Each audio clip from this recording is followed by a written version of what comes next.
Okay, so my name is Weech.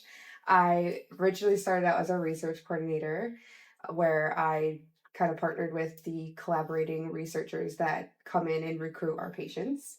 Now I am our compliance coordinator, but I still have very much a hands-on role with our research. And I'm under the understanding that our research was grant-based, that grant is around the end of its lifetime or about to be renewed or something like that. What kind of research have we done with that grant? Yeah, so it was a really exciting opportunity. It was our first time ever being able to fund an actual research study. And so it was a great success. They were able to recruit patients. And so it was a terms of it was just looking for a knowledge-based study. So it was looking for intentions behind opioid use and intentional overdose, unintentional, to see if there's anything behind that amongst young adults. What was the primary thing that you guys felt like you learned? So it was really exciting because it was the first study that looked amongst this idea amongst those young adults, that population. And so we learned that there is a high prevalence of that intentional overdose with opioids. Mhm. So it was very, very important to learn that for sure. Did you learn anything about the motivations behind those kinds of intentions? Motivation in terms of what? Like if the overdose is intentional, what was the want or desire to have an intentional overdose? Does that make sense? So there were predictors in terms if somebody was to be more depressed, have more anxious symptoms, that was a more motivational factor behind them wanting to intend to overdose by opioid. What was the size of the study? So we were able to recruit about 35 or 33 patients of the Root Center. That's great. And were patients particularly excited to participate? What was the like general morale of the study participants? It was a tough start because there's a lot of mistrust with research to begin with. But once participants start to actually realize that researchers are kind of your normal everyday person and they're just a curious person just wanting to find out more knowledge. Once they got started with the process, they liked it. They were interested in what they were going to learn from the study. So once they got into the actual process of interacting with the researchers, they had a nice time. Yeah, absolutely. I can absolutely understand that how people might be a little bit more wary when someone comes at them and they're like, "I'm not wearing a lab coat, but I have questions."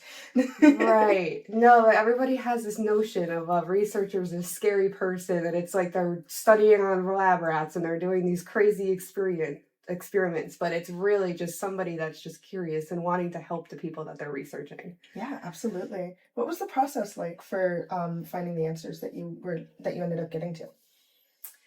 It was a pretty easy process. It was just sitting down with the patient, talking about their experiences, their story. And it was an interview using some screening instruments. And so once the patient was open and honest, it was able to get that like, behind that story and behind their reasonings for their use that we were able to see. And those researchers were able to see the knowledge and the intentions behind that, maybe intentional or unintentional death of Absolutely. opioid use. Is this study going to end up being published somewhere?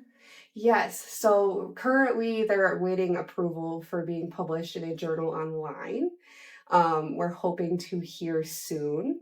And once they are published, we're hoping to be able to circulate that amongst the Root Center population because, of course, since they participated in it, I'm sure they're very wanting to hear what came from it, Yeah, right? So absolutely. That's really exciting. How are you and your team feeling about it? I'm very excited to see what came from it. I mean, I'm being in the behind the scenes. It's really exciting to see the end product and seeing what came from all the hard work that came from our side, from the researcher side, because it's not that it didn't come from hard work. It was a challenge to get started from the bottom up, and then so it came. It's a long time coming, so it's very exciting to see the end product for sure. So this research took place over the course of a year? Yes. Yeah. What was what would you say was the hardest part of like starting the study or the process of it or anything like that? I would definitely say the hardest part is getting people to want to partake, the recruitment of patients. And again, it really roots back to that mistrust of research. So anything to come out of this, it's just trust research. It's fun once you get into it. And again, we understand that people have this idea of what it is, right? It's not somebody crazy in a lab. They're not pouring crazy chemicals, doing weird experiments. They're really just curious people that just want to help the people that they're looking into or the certain topic that they want to get into. Most people get into research because they have an experience with a certain issue that they're looking into, or it just really piques their interest. So just, I guess that's what I wanted to come out from this is just for our patients to realize that these researchers just truly want to help and that the way to help is to learn from their stories. Yeah, absolutely. You're not like creating the Powerpuff Girls back there. Right, absolutely. What do you think is going to be the most likely misconception of the results of your research, and what would you want to say to sort of get ahead of that? I think that the misconceptions is that, I mean, there people obviously are going to be suicidal or depressed because they automatically go to use these opioids or drugs or any type of stimulant because people have such a misconception about mental health to begin with and how people cope with it. And so I think people aren't going to see the research as important as it is because there's such a stigma behind it. So, how to get ahead of it, it's just, I always just say, like, think of it as healthcare. Just like it's the same thing as if someone were to be researching for cancer or for a health disease or anything like that. I mean, we don't judge people for getting care or looking into research studies around cancer, heart disease, or I even like to say if like someone was doing a research study on people lining up to getting their daily caffeine dose. You know, we're all addicted to caffeine and there's not that same stigma. And the question is why? So I just, to get ahead of that misconception or that stigma, I always just try to like battle that by putting that kind of idea in people's heads. Yeah, absolutely. It's not that it's some kind of moral failing to be the patient of the Root Center because of your opioid use. It's that there's things to learn and people can help with that. Absolutely. Yeah. What would you say is your proudest accomplishment with the whole of this research? Like a moment where you were like, this is why I'm doing it, or like it finally comes out and you're just feeling a huge sense of pride, somewhere along those lines. I think honestly, the whole organization of Root Center should just be extremely proud for the fact that not a lot of healthcare organizations have this research component to it. We are ahead of the game in terms of seeing that it's important to contribute to these interventions that are being researched so then we can then put our patients ahead of the game and being really patient centered and having them being able to be introduced to just cutting edge interventions, cutting edge coping mechanisms, or cutting edge just treatment. So it's definitely like for me, that's a reward in itself. Just knowing that I'm putting the patients first by finding something that could help them that may not be available elsewhere. Yeah, absolutely. What is next for the research part of the Root Center and the ARR? So we are currently still looking for multiple more partnerships. Whenever they come our way, we are definitely looking to partner ASAP because we just like to have as many studies going on as possible. Because like I said, we want to be able to show our patients some new treatment modules that they're out there and promising and beneficial. Currently, we have a study pending that is for xylostine use, that we could see that would be beneficial as things are not being, we don't know a lot about that yet, right? So it's a very good study to be promoting and very partnering with. So that's down the line. What do you have any other studies that are actively ongoing right now? Yes. So we have let's see, we have our pod study, which is dealing with pregnancy in OUD. So they're looking at moms 1 to 4 months postpartum and just looking at those maternal stressors and how it has to do with their cravings of OUD. Then we also have our MEO study, which is Mothering from Inside Out. And that's a one-on-one parenting support program that they're piloting.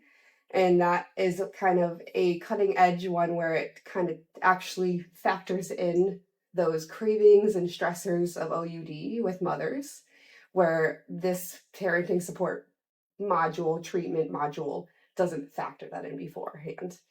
So that's there as well. We have our transcranial magnetic stimulation study going on with Yale University. And so that's looking to see if that would be an effective treatment for reducing cravings for OUD in patients, as well as, I feel like I'm forgetting a few, but let's see, POD, TMS, MEO, the endowment just finished.